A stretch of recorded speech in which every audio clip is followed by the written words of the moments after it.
with the South African Institute for Aquatic Biodiversity, which is a research institute of the South African National Research Foundation. And we've been brought into the Nucleus project as a partner with the South African Agency for Science and Technology Advancement, who is the consortium partner with Nucleus, representing South Africa. So in August 2017, which was quite far into the project, SAIAB was approached by SASTA with the idea of joining the Nucleus project and being a South African case study.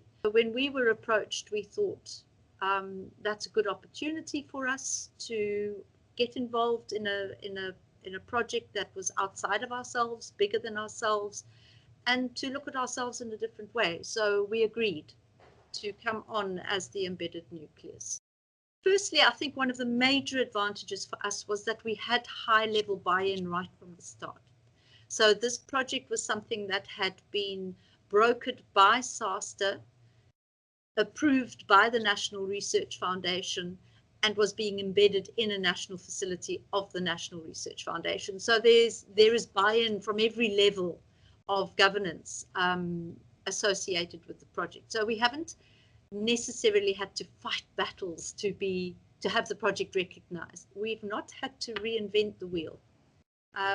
It's been a far better exercise to look at what we are actually doing and how the principles of responsible research and innovation are integrated already into what we do. Because we have the support from the highest levels, we are in a strategic planning process that has to incorporate RRI. So we're aligning our activities going forward with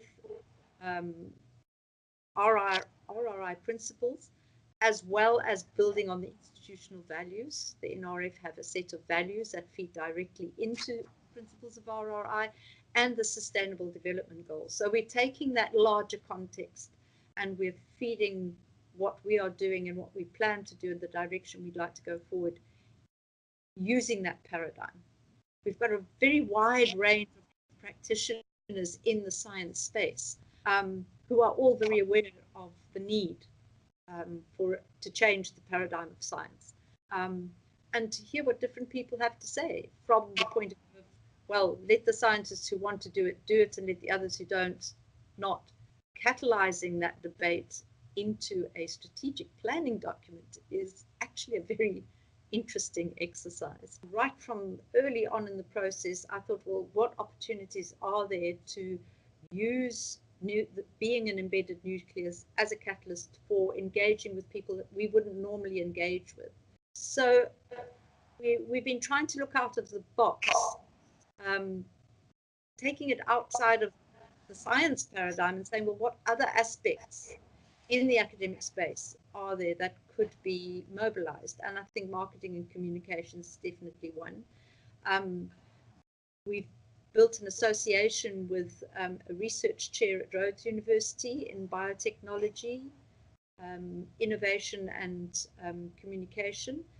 We've taken the opportunity to do some combined workshops, one at the National Science Festival held in Grahamstown, SciFest Africa, and another one later in the year at the National Arts Festival.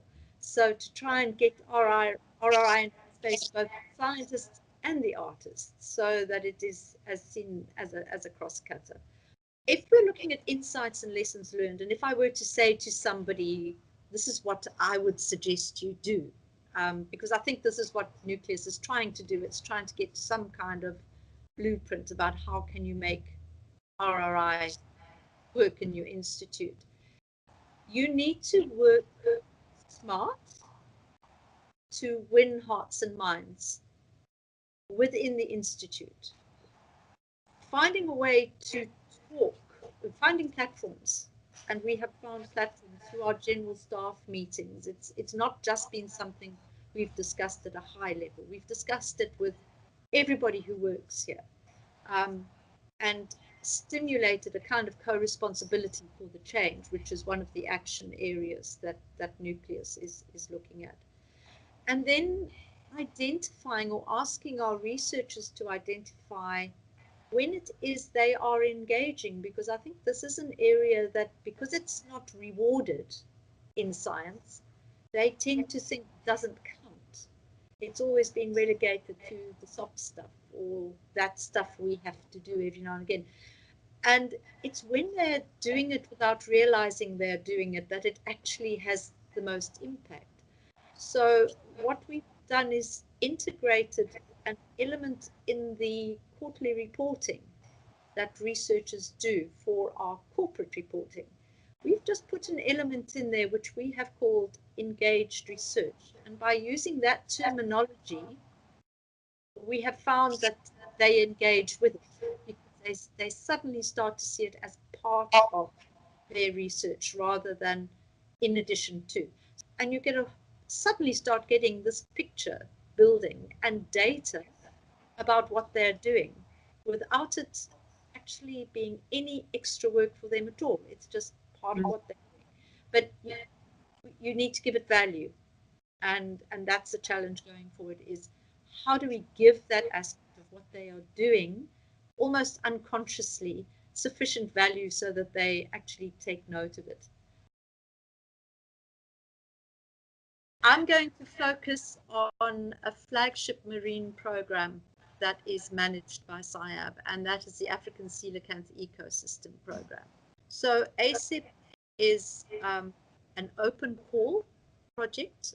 Researchers from all over South Africa can apply for funding for a 3-year period, which, if they are successful, will give them funds to conduct the research and access to all the marine infrastructure that we offer. That just having that capacity in South African marine science has opened up huge amount of information about our coasts. And our director was talking this morning about how this is contributing to the blue economy. So the Sustainable Development Goals drive an awful lot of the questions that are asked. As a result of our exposure to the Nucleus project and the principles of RRI, and bringing it into the discussion space of our research forum every quarter, I've now got a far more receptive audience amongst our researchers who are beginning to ask me to help them with research proposals. In other words, they know they have to integrate RRI or science engagement or engaged research, whatever the terminology that is used, into these research proposals, but they don't know how to do it, and they need some assistance there. And through Nucleus as well, I've become aware of so many different resources that are available that we can use directly to help inform the researchers and help them put these proposals together. So we're beginning to talk their language, but in a way that gets them to think about what they're doing differently. And I think that's going to be very promising. The big definite is that responsible research and innovation has been built into our Strategy 2025 document. Within that strategy statement, I have indicated that best case scenario for us would be what I'm calling a social innovation officer post. Social innovation fits into the innovation space, and I think everybody's thinking about technological innovation and all sorts of other innovations, but we need some social innovation as well. So that will be a position established at SAIAB to support RRI development here. And that person will be available to all our researchers across the board to go out with them into the field, to interact with people, answer their questions, find out what their questions are, and broker that space between the scientists and the public. So that I'm very excited about. And as I've said, we're going to be providing training in RRI. We're integrating engagement into our research planning for the funding proposals, and constantly see the bigger picture. And I think we're very lucky in that our leadership is very aware of the bigger picture.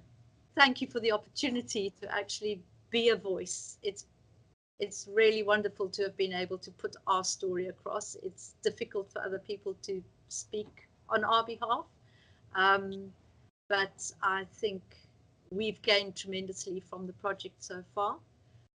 It certainly, as I said, has enabled us to see ourselves from a global perspective, not as trying to catch up, but maybe as even being something of a leader in certain aspects. And I think that has been very good for us as well. And thanks very much for the opportunity.